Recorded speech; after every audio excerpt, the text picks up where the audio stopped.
keluar dari kegiatan itu, nakku, sih lebih standar kita lebih, dia kurati lebih, tak salah karya aku, tersungkun-sungkun namun dengar. Kan lagi anak bapak Samuel, gitu ya, iya pak, anak bapak Samuel, mirip beda cara ngerane bagi bapak lu bagi kampung ngerana gitu ya. Berarti itu sedikit ada bakat itu yang dibawa sejak lahir gitu.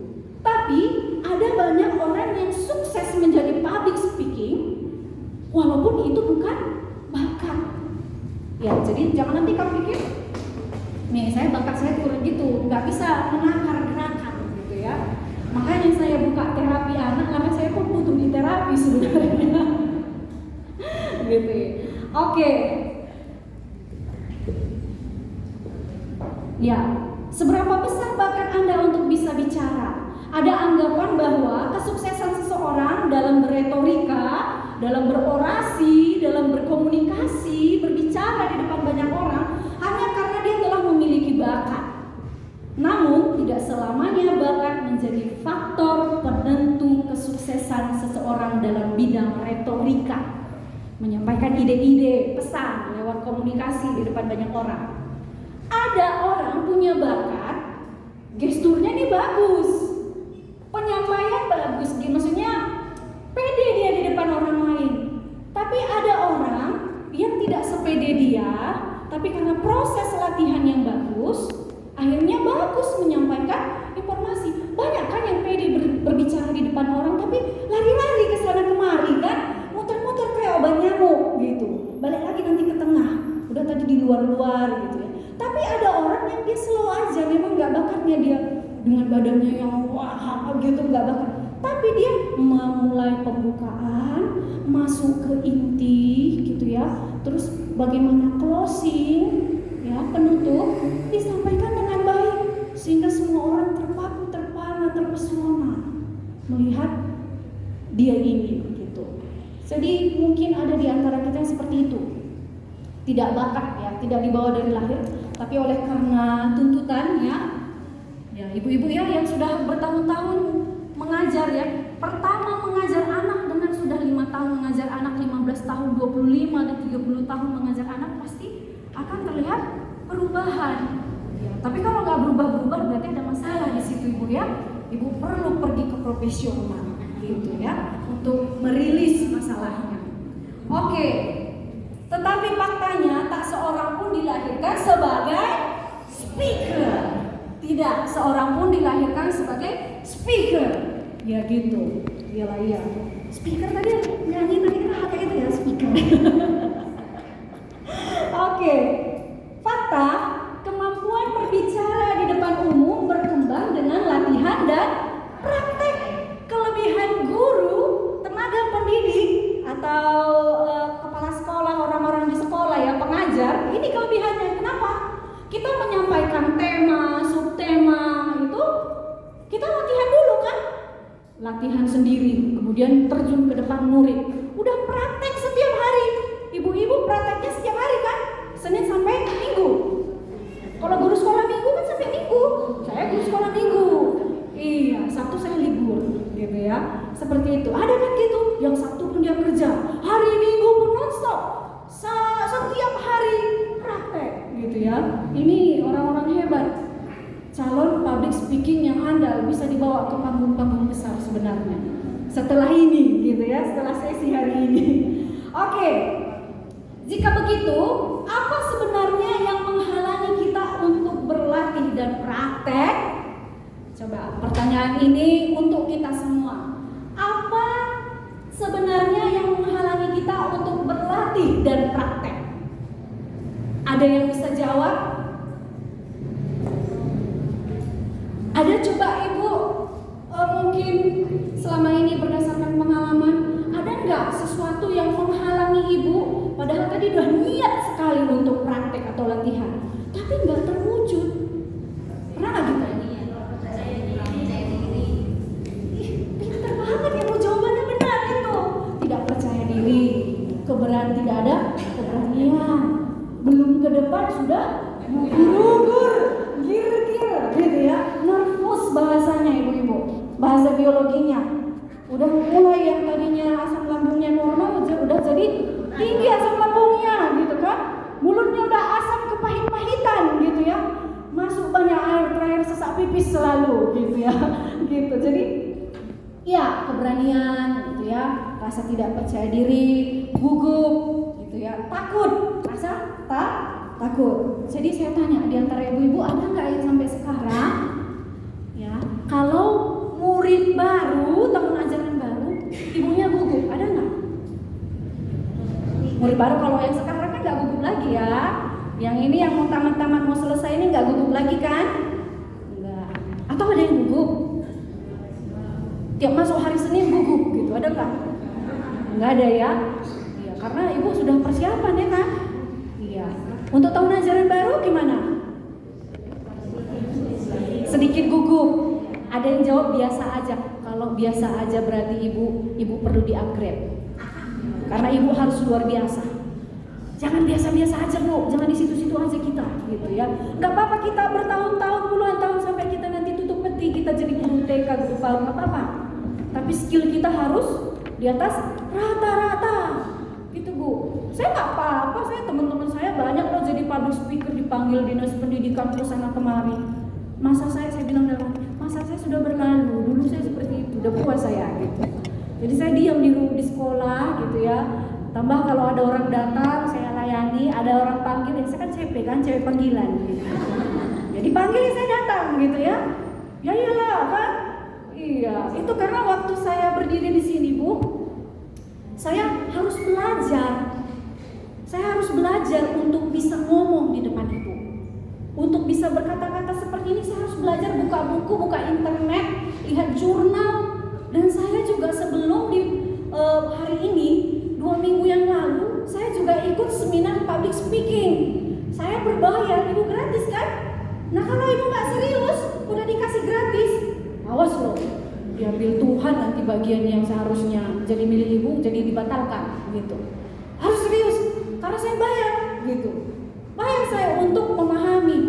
Terus kalau orang kan ada, oh gitu aja ya katanya. Berarti jangan-jangan satu narasumbernya memang gitu-gitu aja gitu kan? Atau yang kedua berarti bisa jadi tidak terserap dengan baik. Bisa jadi seperti itu.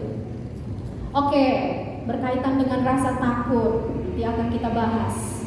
Faktor pembentuk speaker, pembicara maksudnya ini ya. 3L. Dari lahir atau disebut bakat. Lingkungan ya. Karena di lingkungannya itu misalnya banyak di situ sales, ada tinggal di perumahan para sales yang bapaknya pun demo alat gitu kan, anaknya langsung lihat, oh gitu. Terus apalagi kira-kira kalau lingkungan ibu-ibu? Lingkungan guru-guru kan, guru-guru kalau lagi KKG. Nah ini kan lingkungan kita ini, lingkungan yang mempengaruhi kita menjadi speaker, gitu. Ada kan Bu di antara kita di sini ngomongnya cuma 1-2 kalimat gitu? Kita udah ketawa, gitu ya. Langsung sepertinya yang tadi kita banyak beban seperti keluar dengan gelak tawa kita gitu. Ada kan? Itu yang bikin ketawa itu punya bakat itu, bikin ketawa. Dan punya bakat jadi speaker gitu ya, public speaking. Ada di antara ibu, teman ibu, misalnya jual produk nih, salah satu, tak usah saya sebutkan ya, produk Oriflame lah, ya, udah disebutkan juga ya. Produk gitu kan. Tadi kita nggak niat beli.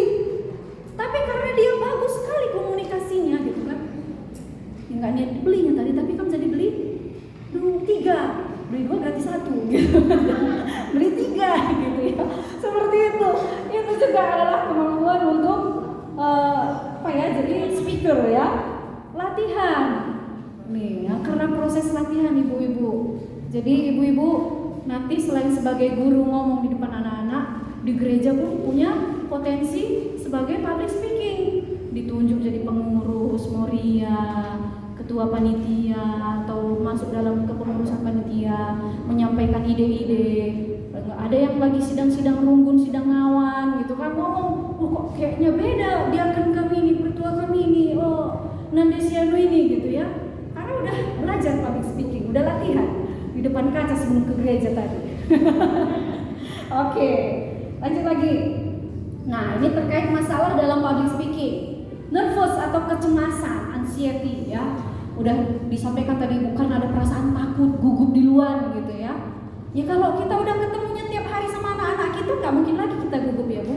Tapi kamu ditunjuk sebagai MC di acara pelepasan anak-anak, gugup nggak? Gugup. Terus kamu tunjuk temandu, akhirnya temandu itulah tiap tahun jadi MC. Ada gitu saya lihat sekolah-sekolah. Kalau di sekolahku nggak boleh gitu. Mana yang paling gugup itu kutunjuk. Sini, kalau gugup kan sini ku hipnoterapi kamu, sini ku bilang gitu. Seperti itu. Jadi harus ganti. Kalau dia tukang gugup, kita bikin temannya. Jadi dua dia gitu. Terus saya harus lihat rundown acaranya. Gimana kalian buat? Terus ini pengantarnya siapa? Oh, rupanya sudah dibikinnya, catatnya berganti-gantian 6 hari sebelum acara. Ini aku ya, ini si A, ini si B gitu. Itu juga saya lihat mengurangi rasa gugup. Jadi kita ada Natal, ada pensi, ada kegiatan-kegiatan gitu. Guru-gurunya itu berganti-gantian. Jadi MC atau MC itu seorang public speaking ya gitu ya. Oke. Dan kita pasti dapat jatah jadi MC gitu. Di sekolah kita acara ketemu moderator misalnya, ada acara rapat atau acara dengan orang tua murid. Masa? Ya, kita mulai saja acara gitu ya. Tapi tidak ada nyanyinya, tidak ada doa pembuka, tidak ada kata pengantar. Kalau ada acara kita dari dinas kan, itu kan protokolnya kan pakai kan list. Kali ini kita akan mendengarkan kata sambutan dari Indonesia Raya dulu ya, lagu Indonesia Raya, kata sambutan gitu ya. Doa pembuka disampaikan oleh Miss Indri katanya gitu kan. Dan ibu-ibu lain yang bergantian kita bawa buka tutup doa dengan doa seperti itu. Itu ya. Jadi saya rasa kalau sebagai guru nervous tidak, tapi untuk tempat yang baru mungkin ya, suasana yang baru. Bisa jadi masalah dalam teknik public speakingnya, tekniknya ini yang belum pas, sehingga mempengaruhi kita enggak sepenuhnya totalitas dalam menyampaikan pesan. Kemudian penguasaan materi yang kurang, ini juga kurang persiapan, ini membuat kita gugup. Ya, contoh 2 pertandingan Indonesia ini, Ibu ada lihat lomba sepak bola Asian Cup? Ya, Indonesia ya, luar biasa kan Ibu-ibu? Belum pernah sejarahnya kita masuk ke semifinal, masuk nih, hebat sekali bangsa Indonesia ini. Anak-anak kita itulah nanti yang menggantikan mereka satu-satu itu ya. Jadi mentalnya harus disiapkan, dimulai dari mental gurunya gitu. Kalau dengan Korea kemarin, wah fight sekali, bagus sekali, beradu dengan Uzbekistan. Kok kayaknya mereka turun ya? Ya dengan Iran gitu ya, agak-agak turun sedikit gitu. Tapi nggak apa-apa, mungkin itu bagian dari proses. Tapi kita udah masuk 4 besar, wih itu luar biasa. Jarang-jarang Indonesia kan? Iya, begitu sudah masuk 4 besar, ngalahkan Korea. Apa katanya istilahnya itu? Macan Asia katanya kan? Karena 9 kali berturut-turut masuk Olimpiade. Ya dalam pikiran orang Korea, kali ini ke-10 kali kita berturut-turut masuk Olimpiade, jago kita katanya. Datang Indonesia ketek-ketek. Dibatalkan gitu. Ya begitu Ibu. Mental Ibu, dimulai dari mental. Mental itu dimulai dari cara kita menilai diri kita sendiri, mindset kita. Aku kuda-kuda nari, mau tampil ya gitu, misalnya acara PAUD, Natal sepaud GBKP ya, kan MC nya kuda-kuda nari, melatih keriku apa gitu misalnya kan. Ibu-ibu ini ada yang begitu kan, nolak rezeki itu namanya gitu. Sambut aja, oke lo dari ya, sekali nari olah rempet-rempet kali ya gitu kan. Karena kita kelemahan orang Karo itu suka mendadak gitu. Tapi kalau TK GBKP sama PAUD GBKP nggak mendadak, udah sebulan juga ya Pak dihubungi gitu. Jadi itu ya.